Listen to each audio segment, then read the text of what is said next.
He has risen from the grave. And they're started in the very city where it happened. You know why?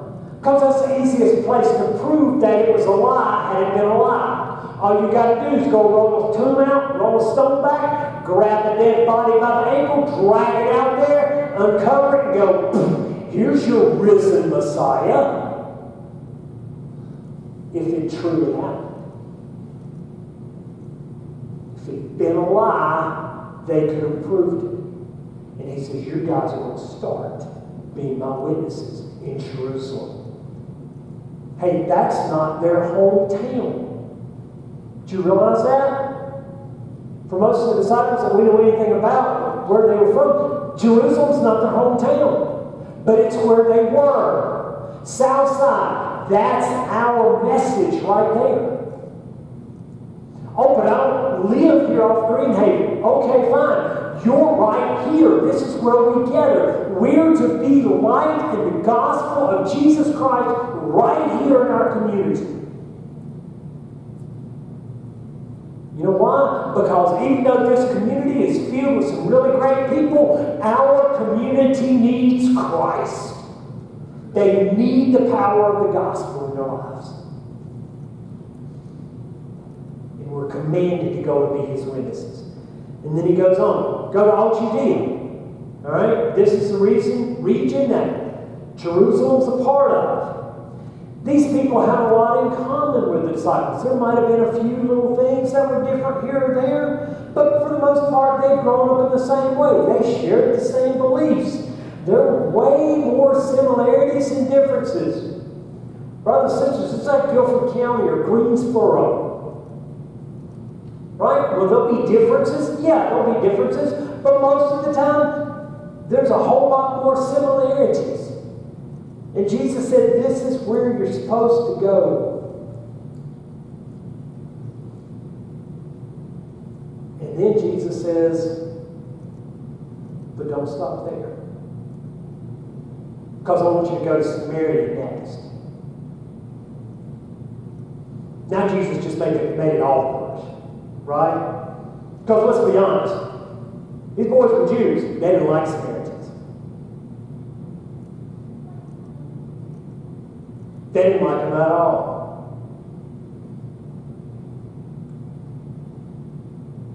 And Jesus says, that's the next place I want you to go. I want you to go to Samaria, the place where there are real cultural differences between you and them. There's even hostility between you and them. And Jesus told His followers, cross the cultural divide.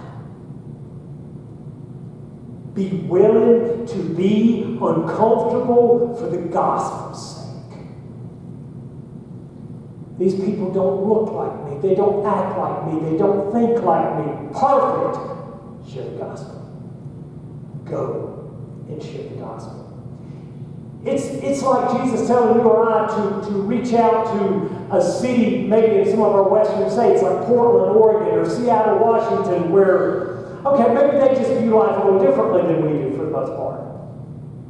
Or maybe some of the New England states, or like up in Boston, or some of the places up in Vermont, where, you know what, being a Christian isn't really a positive thing.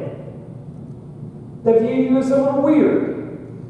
And then they hear you open your mouth and they hear your southern accent, so they deduct 50 points from your IQ just because you have a southern accent. Right? And Jesus says, go anyway. Don't let that stop you. And then He gives us the all-encompassing command to the end of the earth. Those who live in foreign countries, those who speak different languages, those who have different cultures, don't let it stop you. Let the gospel go. Why? Because you're going to be empowered with the Holy Spirit.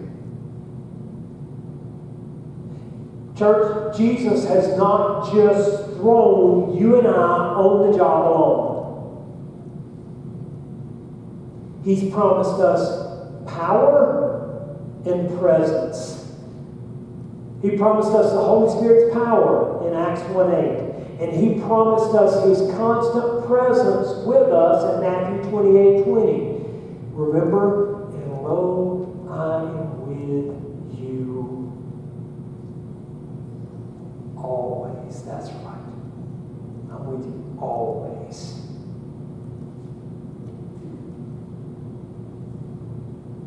Brothers and sisters, let me tell you something. When it comes to the gospel, when it comes to following the Great Commission, you can't fail. The only way you can fail is if you try to do it in your strength or you are disobedient to the command to go.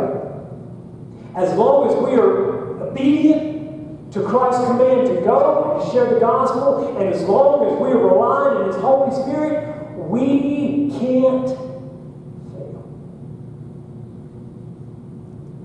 Why? Because He's called us to be faithful.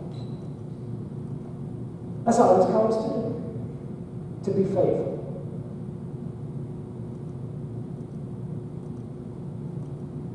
So let me ask you, what would you do with the gospel if you couldn't fail?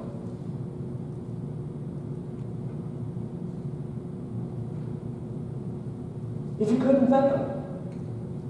I didn't say you always got the results you wanted. I just said, what would you do with it if you couldn't fail?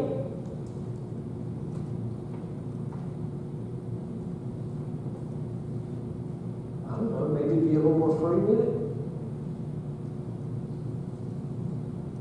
I don't know, maybe lovingly start nudging it with that family member just a little bit. Maybe start sharing it with that coworker, that neighbor. What would you do if you couldn't fail?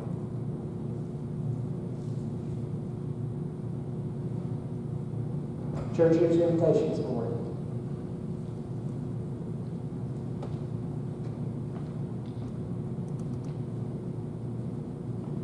If you couldn't fail